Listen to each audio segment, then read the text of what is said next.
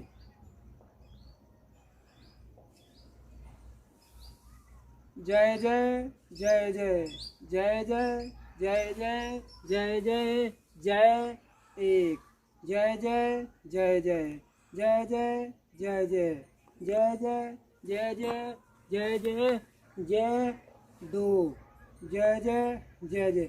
इस तरीके से हमें 11 आज्ञा कार्यक्रम 7:05 के लगभग तक पूर्ण करना है। मतलब एक बार दोबारा से बता दो।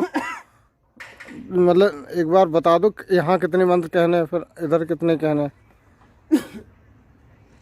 बंद करिए पहले। कार्यक्रम करने का नियम देखें। पूरक, कुंभक, रेचक के साथ संख्या ज्ञान आदि मंत्रों सहित। इस तरीके से अंजलि की अवस्था में अंगूठों को पैंती पे लगाते हुए कुंभक प्राणायाम के द्वारा दोनों ओर खींचकर हृदय विदारक दृश्य भांति। पूरक 2 सेकंड 4 मंत्र के साथ जय जय जय जय। कुंभक में 2 सेकंड, पूरक में 2 सेकंड 4 मंत्र सहित। अब हम कुंभक में 4 सेकंड 8 मंत्र के साथ झटके से शरीर को बैठते हुए उठाते भांति जय जय जय जय जय जय जय। संख्या ज्ञान कुंभक के 8वें मंत्र में करते हुए 1 2 3 4 इस तरीके से 11 आज्ञा कार्यक्रम करनी है। और अंत में रेचक के साथ 2 सेकंड 4 मंत्र जय जय जय जय पूर्ण करते हैं 7:05 तक मौन साधना विधान। नोट: दंडवत प्रणाम प्रारंभ पर पूरक से प्रथम कुंभक पर तथा दंड प्रणाम पूर्ण पर, रेचक पश्चात कुंभक पर तथा आज्ञा कार्यक्रम प्रारंभ पर पूरक से प्रथम कुंभक पर साधना संकेत पालन करते हुए अति शीघ्रता का ध्यान रखना चाहिए। 5 तक मौन साधना पूर्ण होने के बाद बहुत बहुत आभार प्रकट करते हुए परमात्मा का कि सतत पालन करने का सौभाग्य प्राप्त हुआ। इसके लिए हम बहुत बहुत आभारी हैं। और अब इस तरीके से 2 बार साथियों को मस्तक झुकाते हैं और उत्तर दिशा की तरफ 1 कदम दाएं तरफ बढ़ाकर और फिर दूसरा कदम बाएं कदम बढ़ाकर, इसके बाद दाहिने पाँव की एड़ी से और बाएं पाँव के पंजे से हम इस तरीके से मुड़ जाते हैं और 1 कदम और बढ़ा लेते हैं।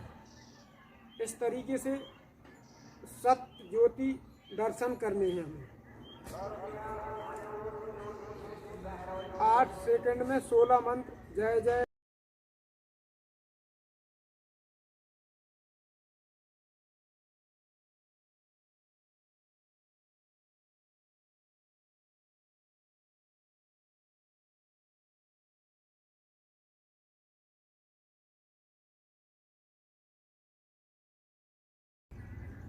जय जय जय जय जय जय जय जय जय जय जय जय जय जय जय जय।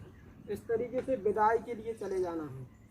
अनगिनत मंत्र का जाप करते हुए आगंतुक साथियों से हमें विदाई लेनी है। जी शंख तो उतार दो। बताते जाओ। साधना के बाद एक साथी को उपस्थित कर देना चाहिए। किसी एक साथी को एक साथी को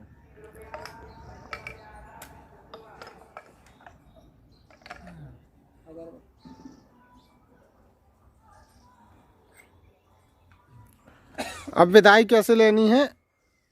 विदाई कैसे लेनी है तरीके से लेते हैं।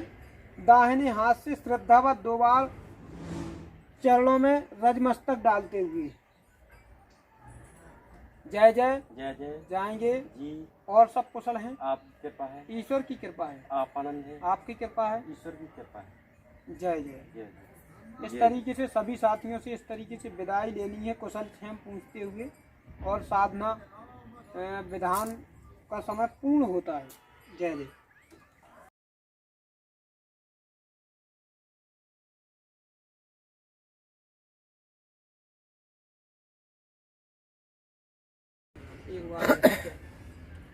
यह वीडियो जो है वो साधना के अतिरिक्त समय में बनाया गया है।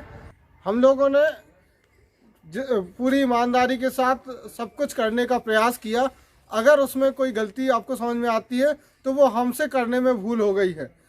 अगर आप चाहते हो कि और शुद्धता के साथ इसको कर सकें तो अवतरण मौन साधना और मौन साधना प्रशिक्षण की किताबों में पूरा एक्यूरेट विधान लिखा हुआ है, एक एक चीज़।